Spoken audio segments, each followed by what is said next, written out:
Já estamos de volta com o Brasil Urgente aqui na tela da Band, esperando a sua participação, facebook.com/rodrigo.salomão.790. E a Polícia Civil de Indaiatuba esclareceu mais um homicídio na cidade. O suspeito estava foragido desde as eleições do ano retrasado, então. É isso? Do ano retrasado. Ele se apresentou nas eleições, mas não podia ser preso por causa da lei eleitoral. E agora ele dançou. Depois do mandado de prisão expedido pela Justiça, ele foi parar atrás das grades. E um homem perigoso, hein? Sujeito perigoso. A Letéia Rodrigues é quem conta essa história pra gente. Deixa eu ver aqui, ó. Olho na notícia. Emerson Lima Souza, de 35 anos, já estava preso desde o último dia 6 na cidade de Salto pelo crime de tráfico de drogas. Ontem ele compareceu à delegacia de Indaiatuba para ser indiciado pela morte do capoeirista Éder Henrique Araújo, de 28 anos. Esse indivíduo foi preso no dia 6 de fevereiro agora deste ano, na cidade de Salto. Lá constava como procurado num crime de tráfico de drogas realizado aqui na cidade de Indaiatuba. Então, com esse cumprimento, ciente desse cumprimento, tivemos a informação de que era o mesmo indivíduo que foi um dos autores do homicídio praticado aqui em Indaiatuba em 2012. O crime aconteceu em junho do ano passado. Éder vivia com a namorada Priscila e as 2 filhas dela do primeiro casamento. Emerson, que é irmão da mulher, teria agido junto com o ex-marido dela, Paulo Henrique Milese, que está foragido desde a data do crime. A desavença começou quando Jussara, que também é irmã de Priscila, revelou que Éder batia e maltratava as enteadas com frequência. Recebeu uma ligação de que essa filha estava agredida, estava machucada no olho. Com isso, o Emerson foi à casa do Paulo, falou para ele o que aconteceu. E os dois foram até na casa do Éder para tirar satisfação. E segundo o Emerson, chegou a ver essa filha e realmente ela estava machucada. E a Priscila acobertava. Ela não falava, nunca falava que realmente o Éder estava batendo na filha dela, né? De acordo com Priscila, Emerson e Paulo pularam a residência que ela vivia com Éder. Eles estavam armados com facas e deram 6 golpes na vítima. Após o crime, eles fugiram em um carro dirigido por Jussara. Foi decretada a prisão temporária do Paulo e do Emerson. O Paulo, se aproveitando da época de eleição, ele se apresentou na delegacia, foi indiciado e liberado em seguida por causa da proibição de cumprir prisão na época de eleições. Então, no momento, o Paulo está foragido. Jussara, que foi até a casa de Éder com suspeitos no dia do crime e teria ajudado os criminosos na fuga, não foi presa por falta de provas. Ela vai ser ouvida novamente pelo delegado nos próximos dias. Emerson, que estava preso na cidade de São Roque, foi transferido para o anexo do 2º Distrito Policial de Campinas.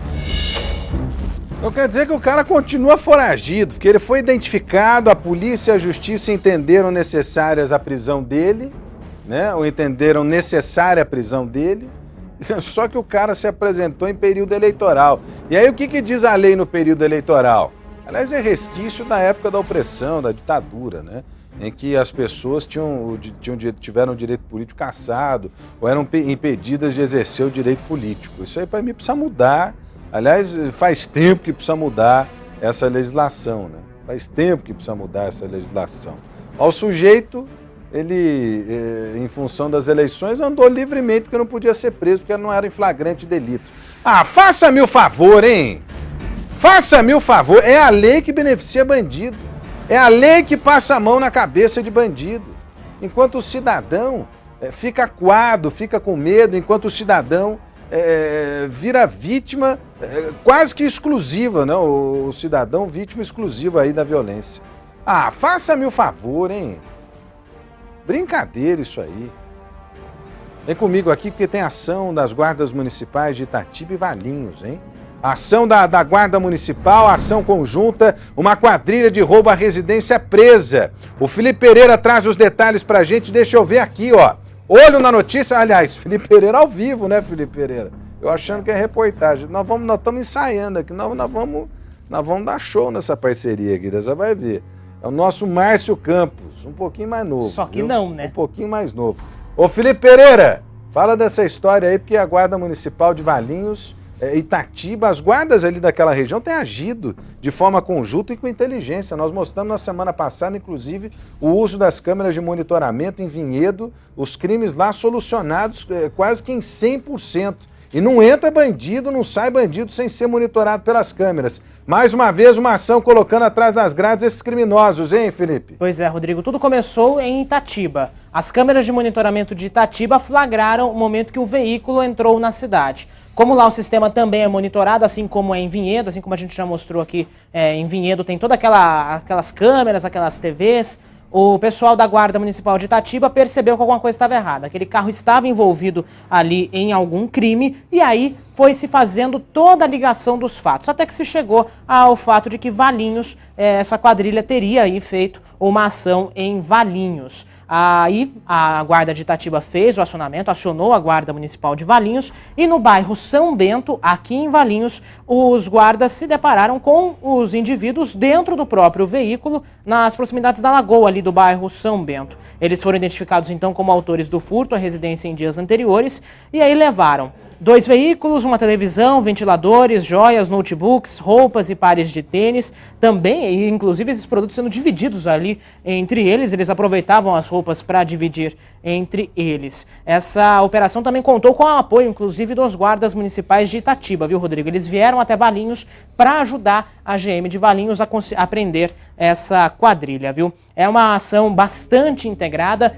Todas essas cidades aqui do entorno, Valinhos, Vinhedo, Itatiba, também a região de Jundiaí, todas elas têm um sistema integrado e a comunicação é praticamente feita na hora, viu? Assim que a câmera de uma cidade flagra um veículo que tem alguma queixa de crime ou que tem alguma queixa de roubo, independente do crime que seja, entra nesse município, um alerta é emitido para todas as outras cidades. Todas as outras cidades ficam sabendo, portanto, do que aconteceu. Foram detidos aí 3 menores, um deles de 16 anos e outros 2 de 17, uma mulher maior, né, de 18 anos, e um homem de 20 anos. Eles foram indiciados criminalmente por furto e receptação, também seguido pela corrupção de menores. Eles estão à disposição da justiça, viu, Rodrigo? Felipe, nós estivemos recentemente conversando aqui nos estúdios da Band com o prefeito de Vinhedo, o prefeito Milton Serafim.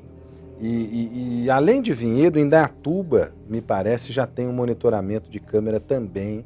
É bastante importante. Valinhos conta com algumas câmeras, Itatiba também, mas o que me chama, eu tenho repetido sempre isso aqui, é não só a importância, mas a qualidade, né, desse monitoramento nas cidades de Vinhedo e na cidade de Indaiatuba, especialmente. Nós temos que espalhar isso para todas as cidades, não só da região do estado, mas do Brasil inteiro. É algo que não custa tão caro assim, né? E que usa a inteligência hoje, propiciada pela tecnologia, para poder localizar esse tipo de gente aí. O que acontece em Vinhedo, o que acontece em Indaiatuba é o seguinte: passou um carro suspeito, automaticamente é emitido um sinal de alerta dentro da central, e essa central de alerta, aliás, esse alerta emitido para a central é responsável, né, por guiar, por mapear, por orientar o trabalho das autoridades, seja a Guarda Municipal, seja a Polícia Militar, seja quem for. E isso é a garantia, né, de que o bandido não vai circular na cidade sem ser ao menos monitorado.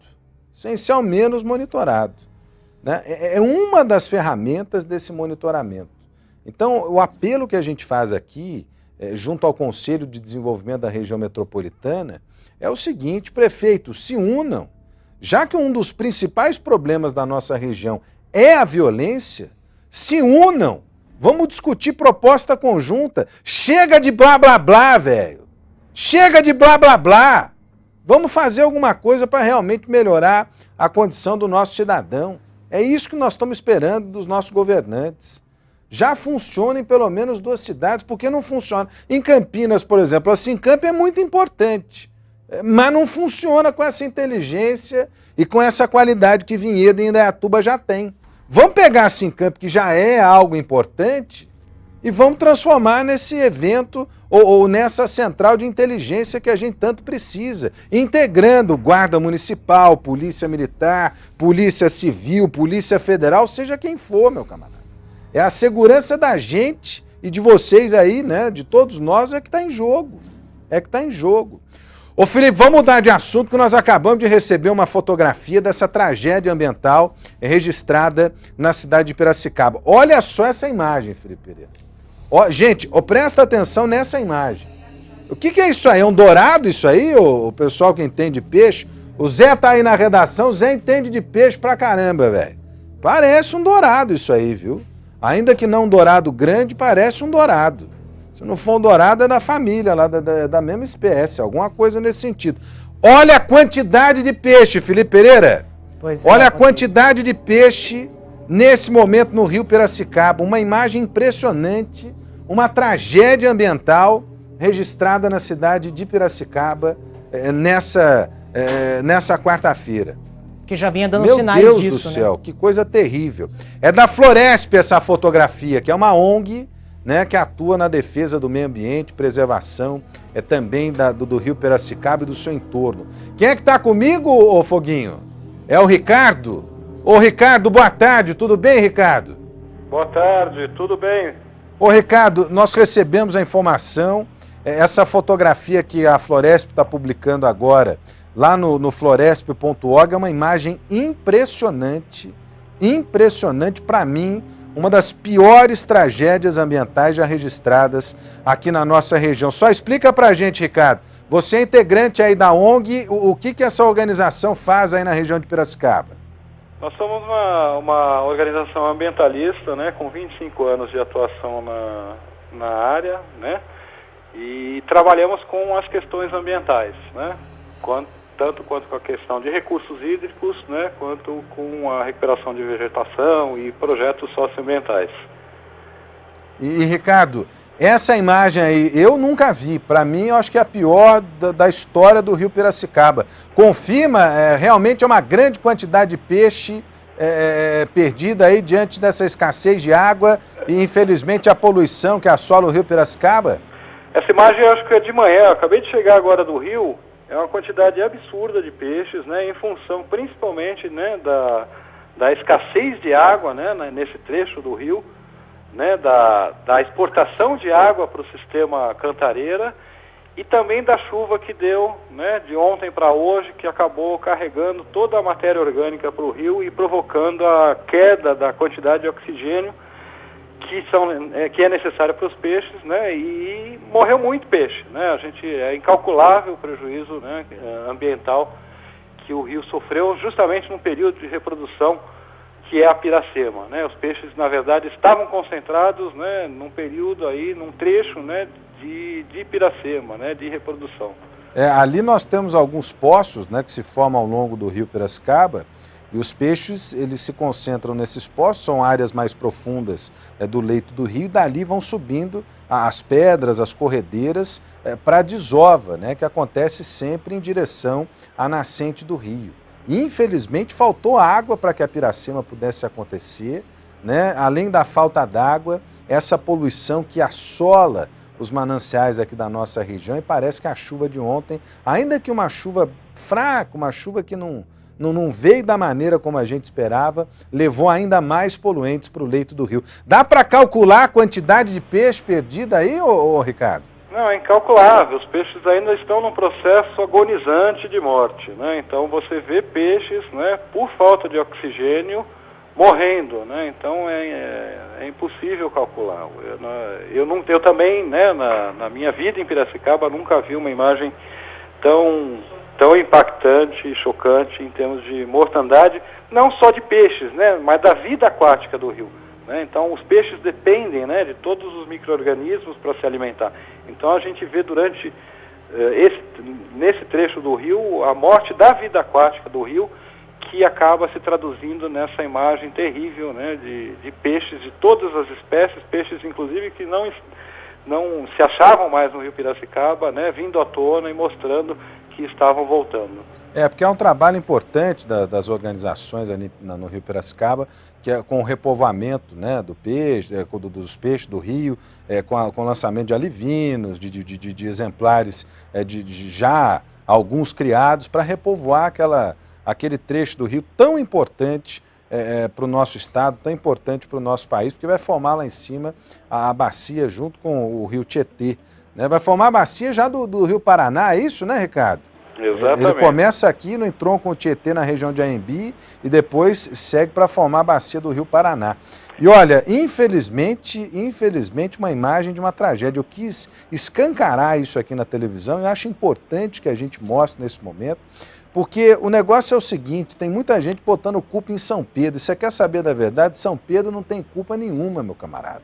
Esse ciclo, né, que nós estamos vivendo aí, ambiental, é um ciclo já considerado por especialistas natural, é cíclico porque acontece por períodos já determinados, mas muito disso aí é culpa nossa enquanto cidadão, que a poluição é culpa nossa, né? A escassez de natureza que propicia cenas como essa é culpa nossa, sem contar da incompetência das nossas autoridades, né? Nós já há algum tempo estamos debatendo a questão da outorga do rio Piracicaba, do sistema Cantareira. Não se chega a um ponto de equilíbrio que possa beneficiar a região de Campinas, a região de Piracicaba.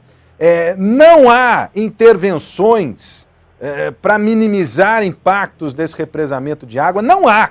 Há mais de uma década, você quer saber mais? Há mais de 2, 3 décadas. Não há intervenção nesse sentido. E aí a gente começa a assistir essas tragédias ambientais. Quando não é a falta de água, é o excesso de água também, que deveria ser natural, né? Mas são enchentes destruidoras porque as margens dos rios, a vazante dos rios, segue ocupada. Ô Ricardo, algum órgão ambiental já se apresentou aí, além das organizações? Digo, órgão oficial, a CETESB, alguém nesse sentido? Na verdade, a CETESB ela foi chamada para fazer uma avaliação, né, do motivo da mortandade durante esse trecho. Então, assim, nós vamos esperar uma avaliação laboratorial, né? Para saber... A hipótese, a princípio, é a carga orgânica que chegou durante o período da chuva de ontem para hoje, que ocasionou essa grande mortandade. Que nós somos culpados, como você colocou, né? Nós somos culpados também enquanto sociedade civil, enquanto cidadão, né, de não trabalharmos bem os nossos resíduos, nosso lixo, nossas bocas de bueiro, né, e também pela gestão compartilhada da água, né. Nós estamos, como você próprio disse, nós estamos nesse processo de renovação do sistema Cantareira, num momento de crise que eu acho que é providencial, né, essa reflexão, né, de escassez e também de abundância, né? Mas essa escassez que não ocorre há 50, 60, 70 anos, que está ocorrendo agora, é um processo de reflexão para a sociedade se mobilizar e realmente exigir uma gestão compartilhada que atenda a nossa bacia também, né? E não atenda só a questão da Grande São Paulo, que a Grande São Paulo tem como, né? A Sabesp tem como trabalhar a questão da captação de água e teve durante todo esse período, né, como você disse, há décadas, né, para trabalhar alternativas de captação de água, né, para abastecer a Grande São Paulo. Queremos sim a água como um bem de uso universal, mas muito além disso, queremos que a água seja compartilhada de forma justa. Assino embaixo e eu acho que você tem toda a razão, Ricardo. E a gente está esperando há muito tempo a coragem de alguém para resolver essa questão da água. Eu estou há 12 anos na região de Campinas. Olha, já fazia tempo que nós discutimos essa questão da gestão compartilhada e parece que ninguém está nem aí, ó. Parece que ninguém está nem aí. E chegamos, talvez, no ápice desse caos. Eu acho que isso acaba se traduzindo nessas imagens, né, que realmente chocam. Você tem toda a razão. Você tem toda a razão. E entristecem e agonizam a gente. Meu Deus do céu, que coisa terrível essa imagem. Eu estou chutando aqui porque eu não sou um profundo conhecedor. Mas o pouco que eu tenho de conhecimento me parece até um dourado. Nessa imagem dourado, aí. É um dourado. Corimbatá. É terrível. Pintado, juro. Nem peixe de couro, que é o peixe que resiste mais, está resistindo. Não, é o peixe a que quantidade de oxigênio na água é irrisível. Os peixes já estão em processo, né? Porque eles já estão em processo de decomposição, né? Porque já perde aquela camada, né? O brilhante do peixe, quer dizer, as bactérias já estão atuando, e vai piorar ainda mais aquelas condições do rio nesse processo de composição. Mais matéria orgânica para o rio diluir sem água. Ô Ricardo, obrigado pela participação aqui e conte sempre com o Grupo Bandeirantes para que a gente possa denunciar e apontar as questões tão importantes para o meio ambiente, porque essa é uma bandeira também do nosso grupo. Um abraço. Parabéns, um abraço e conte conosco. Olha, o Ricardo falando em nome da Floresp, que é essa organização, que flagrante terrível, velho. Que flagrante. Tira a imagem daí, daqui a pouco nós vamos falar mais desse assunto, mas isso é para você aí do outro lado prestar atenção. A situação é realmente muito preocupante, não é à toa que nós estamos falando aqui. Não é à toa que nós estamos falando aqui.